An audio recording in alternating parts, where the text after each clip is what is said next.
Hey there, my name is Rose. I'm the one you don't hear about in those family photos where everyone's smiling like they don't have a care in the world. I got a sister, Lucy. She's been the star of the show since the day she was born. Little Miss Perfect, right? And me, I'm basically the backstage crew in my own life. But enough about that. So, let me paint you a picture. It's the morning of my 10th birthday. I'm at the breakfast table, thinking maybe today, things will be different. Dad's munching on his toast, buried in a newspaper. Mom's fluttering around, and Lucy's there, eyes all wide and innocent. I'm waiting for some pancakes, maybe a happy birthday, you know, the usual birthday jazz. That's when Lucy, all sweet-like, starts to cry. Through her tears, she goes, "Rose pushed me, and I hurt my knee." I'm standing there, jaw on the floor. What? No, I didn't. But Dad just peers over his paper, frowning like I'd spilled his coffee, and Mom, well, she's already knee-deep in Band-Aids for Lucy. "You gotta be kinder to your sister, Rose," Mom lectures, no room for buts. But you heard your mom, Dad cuts in. And just like that, end of story. No pancakes. Lucy's whimpering turns into a sly grin the moment they're not looking. Birthday cancelled on account of sibling drama, courtesy of yours truly. Fast forward to Christmas that year. I wake up thinking maybe this time I'll score some decent loot. We're around the tree, and Lucy's tearing through her presents like a tornado. New phone and fancy threads. I find my name on a package, rip it open. Socks.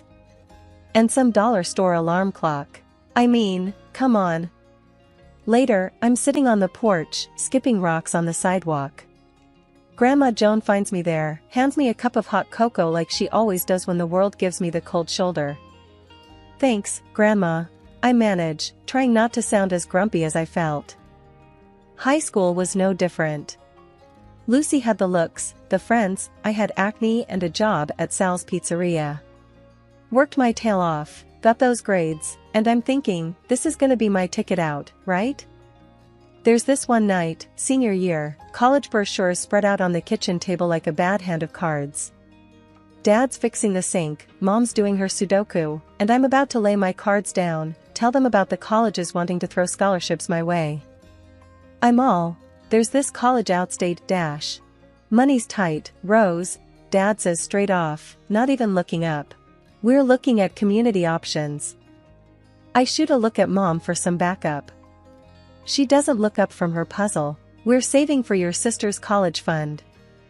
That's when Grandma Joan steps in, real quiet. She talks to Dad first, then Mom. It's not pretty, but when she's done, she's got that check for me, pressed it into my hand like a secret handshake. "Make it count, kiddo," she says, eyes all fierce. And that was it. That check was my golden ticket, my ride far away from socks, alarm clocks, and Lucy's messes. Out of the circus, just like Joan said. As soon as my feet hit the campus of that outstate college, it was like I could finally breathe. No more Lucy, no more comparisons, no more feeling like an afterthought. I was my own person here, and that was all kinds of liberating. So yeah, I dug into those law books like they were the only things keeping me grounded. I was at the library more than I was at my own dorm room. Came to know every coffee stain on those tables like they were my personal constellation of caffeine. But it wasn't all smooth sailing. Money was tight. I remember this one time at the campus grocery store, counting coins from my pocket for a week's worth of ramen. The cashier was tapping her nails, looking bored out of her mind. "You gonna pay or what?" she drawled, popping her gum. I was a dime short. A freaking dime. "Hold on," I mumbled, searching my pockets for a coin that wasn't there. That's when this guy behind me sighed loudly and threw a quarter on the counter. "Here, keep the change," he grunted. Embarrassing? Yeah, you bet. But it was also the day I met Mike, who turned out to be a fellow law student and a bit of a smartass. A friend, something I hadn't had a lot of. In the grind between classes and part-time jobs, Mike and I stuck together. He was as plain-spoken as they come, didn't have patience for show-offs or slackers. Wasn't the type to sugarcoat feedback on my mock trial performances either. "You gotta stop sounding like you're asking permission to be fierce," he'd say. "You know this stuff, Rose. Act like it." And I took that to heart. By the time I was sitting for the bar exam, I felt like I was carving my own path, laying down the law, you know? I wasn't Rose, Lucy's sister. I was just Rose, soon to be Rose, ESQ. At the firm, things were different. I had to prove myself again, but this time it was on my own terms. The partners, they were a mixed bag, some welcoming, some wary of the new blood. I remember being cornered by one of the senior partners, Bill, during my first week. "So, you're Joan's granddaughter," he stated more than asked, eyebrows up like he discovered gold. "Yeah, how'd you know?" I was wary, keeping my answers short and my guard up. Bill chuckled. "Joan and I fought in the same trenches once. She mailed me your resume. Said you had grit."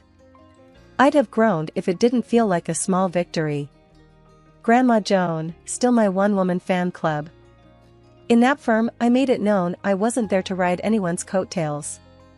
I worked cases like they were puzzles only I could solve. In the courtroom, it was another world. I wasn't the kid sister or the overlooked daughter. I was fierce. Mike's words came back to me, about not asking for permission. "If the glove doesn't fit," I'd say, cutting through the noise, "then you must acquit." Simple, easy, nothing too fancy, to the point. It worked. So yeah, I escaped. From family expectations, from always being second best. I made it on my own terms. And it felt like freedom, hard, exhausting, but undeniably mine. It all started at the courthouse steps where I bumped into Tom, literally. Papers and apologies flying everywhere. He was there to support his buddy. I was on my first case. We laughed it off, grabbed coffee, and it turned out we could talk for hours. He was a contractor, not bothered by my legal jargon, just easygoing and genuine.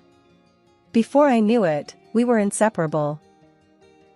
When we decided to get married, the plan was no fuss, just us and the people we loved, sharing a good time. That plan didn't stand a chance once my family entered the picture. "It's nice," Mom would say, dabbing the corner of her eye, but her tone adding a silent "but." Dad just patted my shoulder, a silent solidarity that didn't quite warm me. "And Lucy?" She had to make an entrance, even if it wasn't her day. She arrived in a dress so flashy you'd think she was the one getting married. But I bit my tongue. It was my wedding day, and I wasn't gonna let her rain on my parade. At least that was the plan. Tom, he was a champ about it. Meeting my sister, he just gave me that look. Wow, she doesn't hold back, does she? I wanted to bury my head in my bouquet. You have no idea. The guests started piling in, and for a moment, it looked like it might actually be a good day. That's when Lucy decided she wasn't getting enough attention. "You're just going to ignore me? On your wedding day?"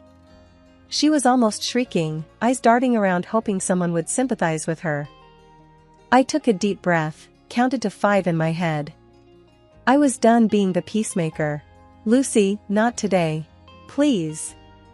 She huffed, tossing her hair. "Whatever. I give it a year anyway."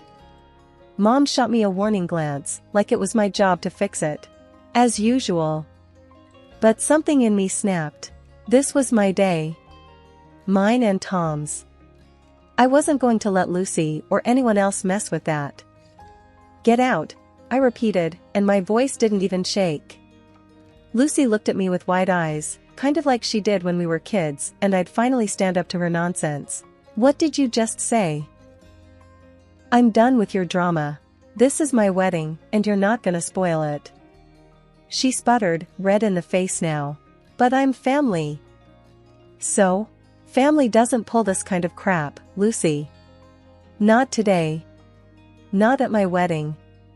Mom tried to intervene. "Rose, don't do this, she's just..." I cut her off. "No, Mom. Enough is enough. Lucy's face was a storm cloud, and she looked ready to argue. But this time she didn't. Maybe it was the way I stood, maybe it was Tom's hand in mine, or maybe it was the crowd of guests watching the drama unfold. For once, Lucy didn't have a comeback. She just turned and strutted out, heels clicking against the pavement like a judge banging a gavel. The rest of the day went by in a blur. I said, I do, we kissed, and I've never felt so much like I was exactly where I was supposed to be. Not Lucy's shadow, not my parents' second choice, but Rose.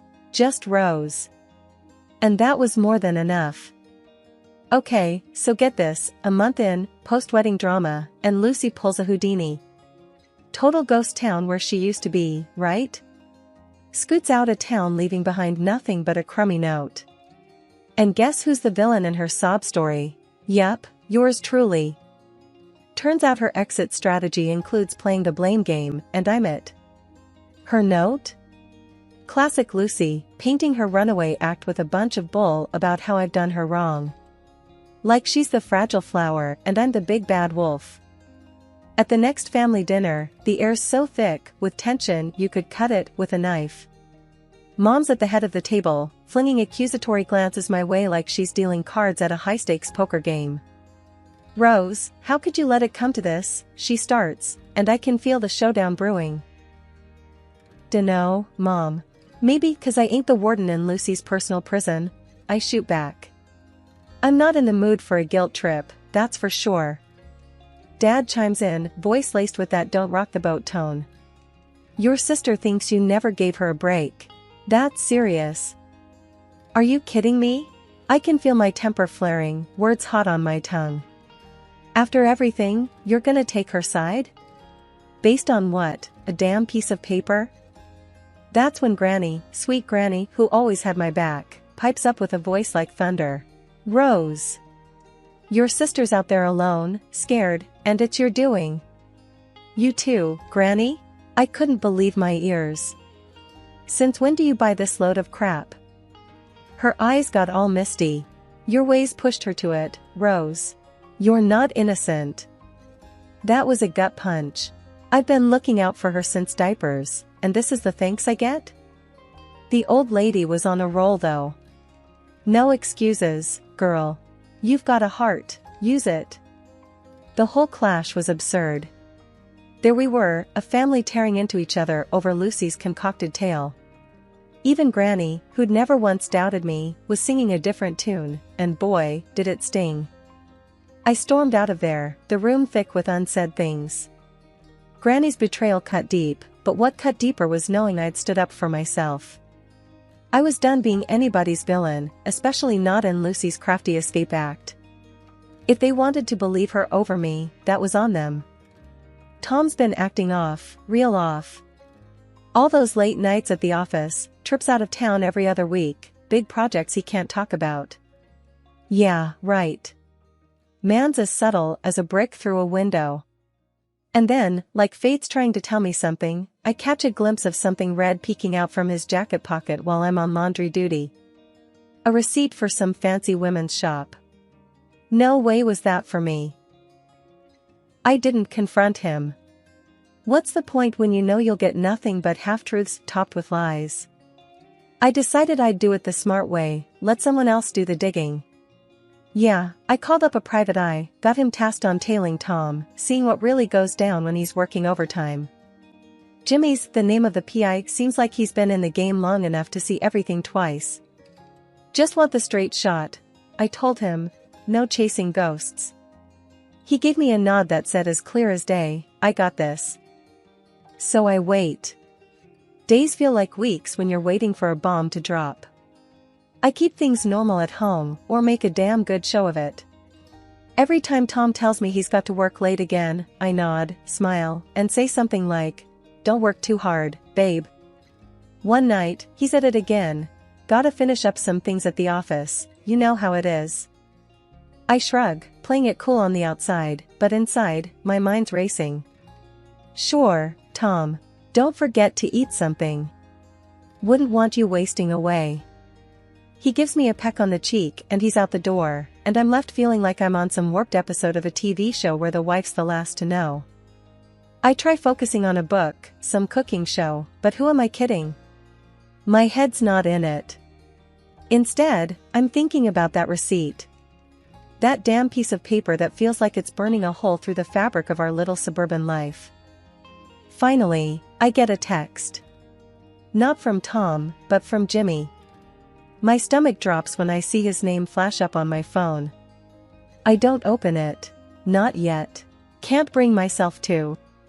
Whatever's in that message, it's gonna turn my world upside down. Instead, I pour myself a glass of wine, let the cool liquid settle my nerves. They say ignorance is bliss, but I pass that exit miles back. I have to look. I pick up the phone, thumb hovering over the screen, and then I press. But Jimmy's text isn't the full picture. It's just to say he's on the case, got some leads. We'll know more soon, he writes. That's it, then. No turning back now. Tom's little secrets are on borrowed time, and when the truth comes out, I'll be ready. There's something liberating about it, knowing that I'm no longer in the dark, playing the doting wife, smiling while something rotten's eating away at my marriage. Grandma Joan and I hadn't been seeing eye to eye recently, but the envelope stuffed with the PI's evidence was burning a hole in my bag and my conscience. Deep down, I knew she was the only one who could give me the straight talk I needed without sugarcoating the jagged pill I was about to swallow. I knocked on the door, and it swung open, revealing Grandma Joan with her arms folded, looking as staunch as ever. "Took you long enough," she said, without a hello. I let out a breath that I had been holding in longer than I realized. "Yeah, well, I'm here now." We sat down at the kitchen table, the same one we'd shared more Sunday dinners at than I could count. But today, it wasn't a warm roast that lay between us, but a file filled with photos and texts. "I've got something to say," I started, but she cut me off with a sharp wave of her hand. "Save it," she said. "I can guess why you're here, and I don't need an apology." I narrowed my eyes, ready for a quarrel, but her face softened. "What's done is done. Let's just hear what you've got." So, I spilled it, all of it. The late nights Tom pulled, the lies that didn't add up. "Do you have proof?" she asked, eyes piercing through me like she could see the answers scribbled across my heart. "It's all here," I said, tapping the envelope. She reached out and I handed it over, but she didn't open it.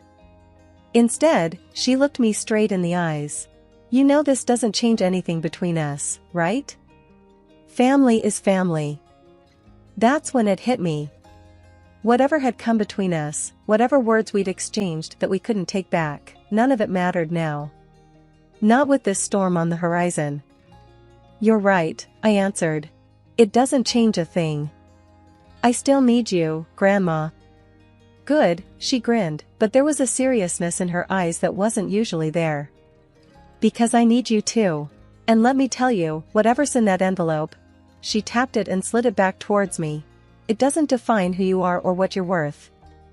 We sat there for a while, not saying much, just being together. It felt like the air had cleared. The storm clouds were still there, but now, I wasn't going to weather them alone. Later, when I went to leave, Grandma Joan gave me a tight squeeze. "You call me, you hear? Day or night. We'll figure this out." I pulled back and looked at her. "I will. And thanks, Grandma, for everything." As I walked away, the envelope heavy in my bag, I felt lighter somehow. My steps were more certain, my spine straighter. Whatever Tom was up to, whatever the PI had uncovered, I was ready to face it. With my grandma at my back, I felt like I could face just about anything. A month had whipped by and there we were, gathered in the stiff parlor of Grandma's house, me, Mom, Dad, and my husband, Tom. An odd quiet hung in the air as the lawyer got ready to dish out the details of the will. Just the family scene you'd expect, except for the empty spot where Grandma used to be. And then, like out of some crappy soap opera, in prances my sister, Lucy, all dolled up and smirking like she's just won the jackpot on a scratch card. Mom and Dad, tears in their eyes, fuss over her like she's just returned from war, not the two-bit runaway act she'd pulled. I stayed put, my hands clenched into fists under the table. I wasn't about to give her my piece yet. She swans up to Tom, bold as brass, and plants one on him. My Tom. As if that wasn't gag-worthy enough, she starts spouting off this garbage about how she'd cooked up this whole mess. I made it all happen that Grandma would bequeath her property to me, not to the villainous Rose. Lucy gloats, thumbing at Grandma's portrait with a grin that made my blood boil. And I also took her husband away from Rose.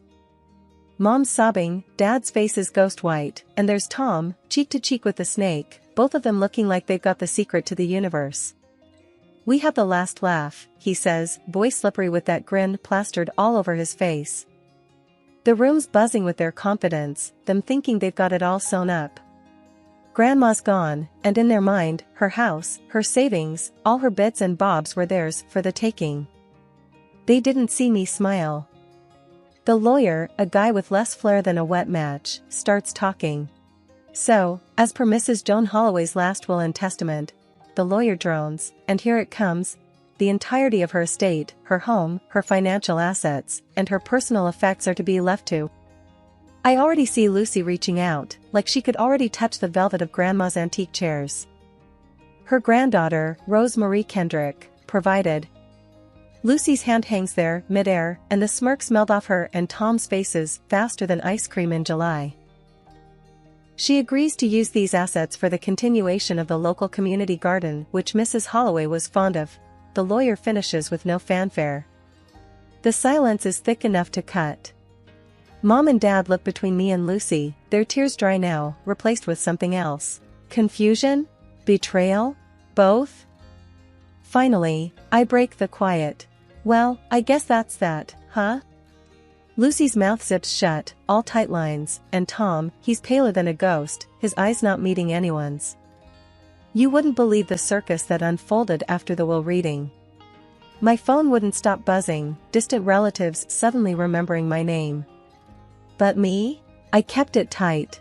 It wasn't about the drama, it was about staying 3 steps ahead. So, what's the plan now, Rose?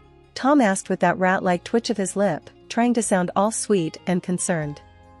We were standing in Grandma's kitchen, a place where I'd shucked more corn than anyone's business. I leaned back against the counter, feeling the cool marble against my spine. Well, Tommy boy, first up, I'm changing the locks. His eyes darted like he'd been zapped. But, what about us? He stammered, like he hadn't been caught red-handed. I chuckled, low and steady. Us? Oh, darling, us jumped ship the moment you cozy up to my sis, just to get a piece of the pie. There were papers in my handbag, crisp and just waiting for his signature. Divorce papers, my ticket out of this mess. The PI snaps, the texts, the late-night calls. I had it all. My hand was stacked, and they didn't even know we were playing cards. Lucy's eyes flicked between us, sensing the shift in the air. She was like a cat that got caught sneaking a paw into the fishbowl. You can't kick him out. We have rights. Rights? I arched an eyebrow, amused at her guts. Sweetheart, after what I found out, the only right you're gonna need is the right to a good lawyer. Tom's face was pale, eyes darting to the door, probably scheming his next escape. But there was nowhere for him to run. Not this time. I felt the weight of the house keys in my pocket, the grooves grounding me. This was more than just a will, it was Grandma speaking from beyond, telling me to tidy up the trash that clung to her legacy. I walked over to Tom and handed him the papers. Sign these, and we can at least pretend you walked away with a shred of dignity. He snatched them up, his hands shaking like he was in a snowstorm without a coat. His signature scribbled across the page was the scribble of a defeated man. Lucy was seething. You think you've won? She hissed, her voice a strained whisper. I smiled, genuine and clear. Honey, this ain't about winning. This is checkmate. You played dirty, and you lost. Now, if you'll excuse me, I've got a garden to tend to and a life to live.